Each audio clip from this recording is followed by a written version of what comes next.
છોટાઉદેપુરના ફતેપુરામાં નાના ભૂલકાઓ માટે વિશિષ્ટ પ્રકારના ભૂલકા મેળો 2024 યોજવામાં આવ્યો હતો। કેન્દ્ર સરકારની શિક્ષણ નીતિને અનુલક્ષીને રાજ્યના મહિલા અને બાળ વિકાસ વિભાગ દ્વારા બાળકોના સર્વાંગી વિકાસ અને તેઓનું સામૂહિક મૂલ્યાંકન થાય તે માટે આ કાર્યક્રમનું આયોજન કરવામાં આવ્યું હતું। કાર્યક્રમના અધ્યક્ષસ્થાને શ્રીમતી મલકાબેન પટેલ પોતાના પ્રાસંગિક પ્રવચનમાં જણાવ્યું કે આ બાલધન અને તેમના પોષણના રક્ષક યશોદા બહેનો સૌ માટે ગૌરવની બાબત છે।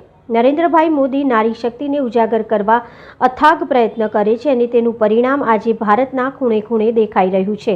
વડાપ્રધાને હંમેશા સગર્ભા બહેનો, કિશોરીઓ અને ધાત્રી માતાઓની કુશળતા માટે કાળજી લીધી છે, કેમ કે આ બહેનો જ બાળકોના વિકાસની જનની છે। કુમળા બાળકોના વિકાસમાં વિવિધ પ્રકારના સર્જનાત્મક માધ્યમથી શિક્ષણ ક્ષેત્રે ક્રાંતિ આવશે। શ્રીમતી મલકાબેન જણાવ્યું હતું કે તેઓ 10 વર્ષથી આંગણવાડી કાર્યકર તરીકે કામ કર્યું છે। તેઓ જાણે છે કે આ કામ કેટલું અઘરું છે। બાળકોએ આજે અહીં આ મંચ પર શરમ સંકોચ વગર પરફોર્મન્સ આપ્યું તે ખૂબ સરાહનીય છે। 3 થી 4 વર્ષનું બાળક એટલું સરસ માઇકમાં બોલી શકે તે અદ્ભુત કહેવાય। આ બાળકો પોતાનું ભવિષ્ય નિર્માણની શરૂઆત અહીંથી જ કરી રહ્યા છે। આ કાર્યક્રમ અંતર્ગત માતાઓ, બહેનો અને બાળકોમાં સર્વાંગી વિકાસ અને પોષણ માટે જરૂરી માહિતી આપવામાં આવી હતી। નાના ભૂલકાઓ દ્વારા રંગારંગ સાંસ્કૃતિક કાર્યક્રમ પ્રસ્તુત કરવામાં આવ્યો હતો। ગાડીવાલા આયા દેખો કચરા ઉઠાઓ જેવા બાળ ગીતે પ્રેક્ષકોમાં આકર્ષણ જમાવ્યું હતું। કાર્યક્રમમાં વિવિધ આંગણવાડીના ઘટક તરફથી ટીચિંગ લર્નિંગ મટીરિયલનું પ્રદર્શન, બાળકો અને બહેનો માટે આકર્ષણ સેલ્ફી પોઈન્ટનું આયોજન કરવામાં આવ્યું હતું।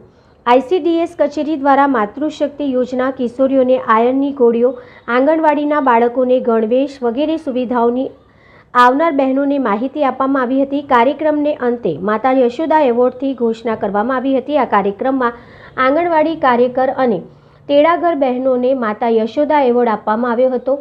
41,000, 31,000 અને 21,000ની ધનરાશિ જે તે આંગણવાડીને પ્રોત્સાહન રૂપે આપવામાં આવે છે।